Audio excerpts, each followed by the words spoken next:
দুপুরবেলা ছিল। রহস্যময় জঙ্গলের গুহার দরজার সামনে ছোট হরিণ, রামু হাতি আর বাকিরা দাঁড়িয়েছিল। নিজেদের মধ্যে কথা বলছিল। একটা বাঁদর চোখে জল নিয়ে সামনের থেকে আসছিল। আরে, এই বাঁদরটা আমাদের দিকে চলে আসছে কেন? ও জঙ্গলের দরজার ভেতরে ঢুকতে যাচ্ছিল, আর হঠাৎ করে ও থেমে গেল। আরে, আমি আগে এগোতে পারছি না কেন? বন্ধু, তুমি এই জঙ্গলের নও। যদি জঙ্গলের হতে অনেক সহজে ভিতরে চলে আসতে পারতে। জঙ্গলের রাজার সাথে দেখা করব। যদি দেখা না করে আমার মা মরে যাবে। এটা বলে সেই বাঁদর জোরে জোরে কাঁদতে লাগে। আরে আরে থামো, এক্ষুনি ভিতরে নিয়ে নিচ্ছি। এটা বলে ছোট হরিণ দরজা খুলে দেয় আর বাঁদরের হাত ধরে ওকে ভেতরে নিয়ে আসে।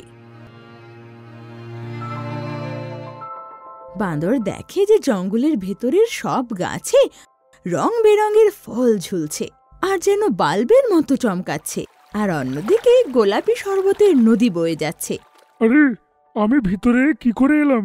আর গাছের মধ্যে ফল লটকাচ্ছে, আর নদী থেকেও শরবত বেরোচ্ছে। তুমি এই জন্যে পারলে?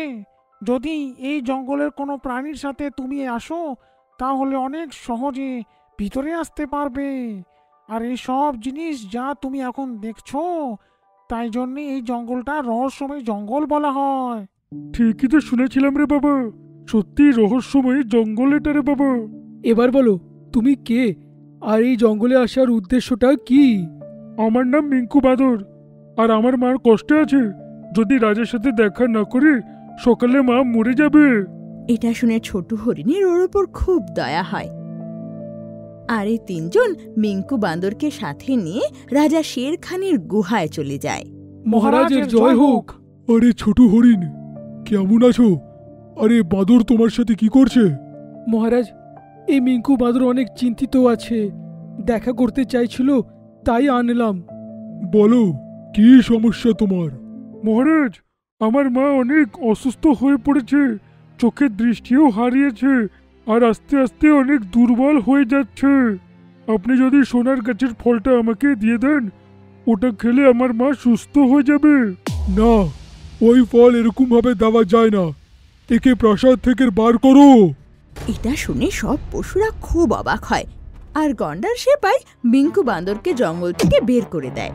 তখন ছোট হরিণ শের খানকে জিজ্ঞেস করে, মহারাজ, ওর মার প্রাণ তো বিপদে আছে, এটা জানার সত্ত্বেও আপনি ওকে ফল দিলেন না কেন?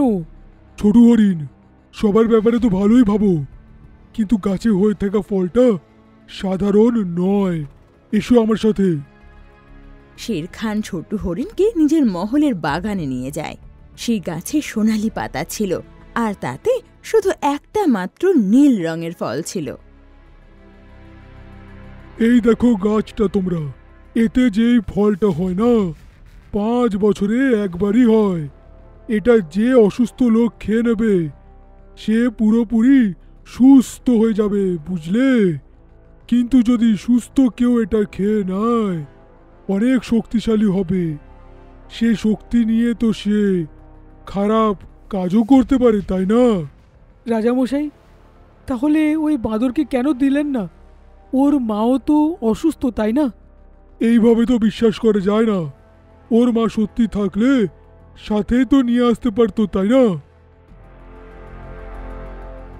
এটা শুনে ছোট হরিণ মহল থেকে বেরিয়ে আসে।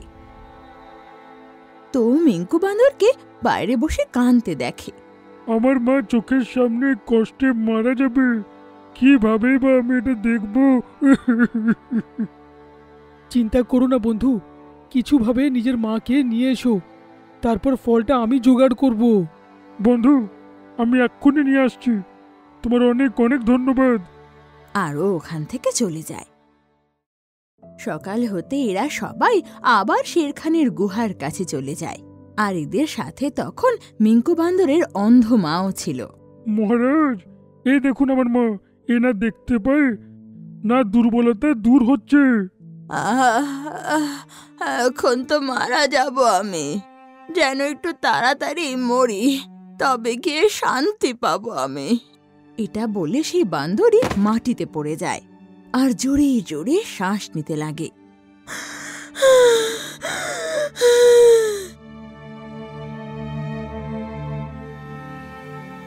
রাজামশাই, দেরি করবেন না, এইভাবে কাউকে কষ্টে আমি দেখতে পারি না।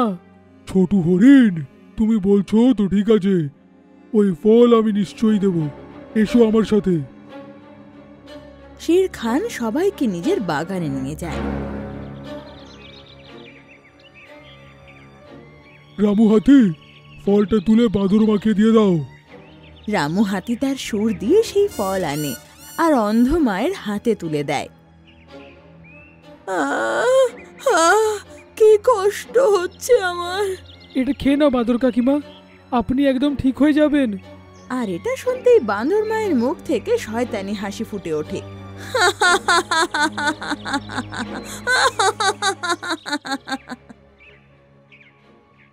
বাঁদর মা তখন সেই ফল মিঙ্কু বাঁদরের হাতে দিয়ে দেয়, আর মিঙ্কু বাঁদর ঝটপট সেটা খেয়ে নেয়।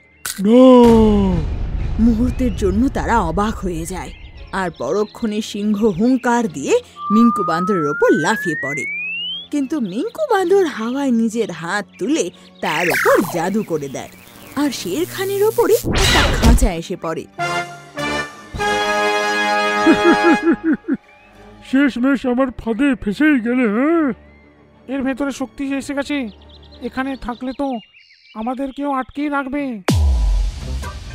এটা বলতে তিনজন মহলের পেছন দরজা দিয়ে মহল থেকে পেরিয়ে যায়, আর মিঙ্কু বাঁদর রাজার বেশে মহলে যায়।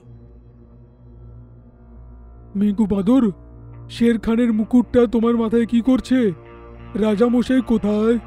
শের খানের সাথে দেখা করবে? এই নাও। এটা বলতেই শের খান খাঁচা সমেত সেখানে এসে যায়, আর নিজের রাজাকে খাঁচায় দেখে সবাই অবাক হয়ে থেকে যায়। আজকের থেকে এখানকার রাজা আমি, তোমরা আমার প্রজা, এখানে আমার রাজত্ব চলবে।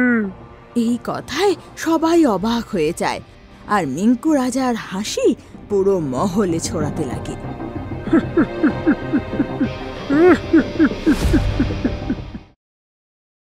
ওদিকে ছোট হরিণ নিজের বন্ধুদের সাথে দাঁড়িয়ে নিজেকে খুব বকছিল। রাজামশাইয়ের কথায় শোনাটা উচিত ছিল আমার। কত বড় জঙ্গলটা বিপদে ঢুকে গেছে, কিছু তো একটা করতে হবে। রাজামশাইকে জঙ্গলকে বাঁচাতেই হবে।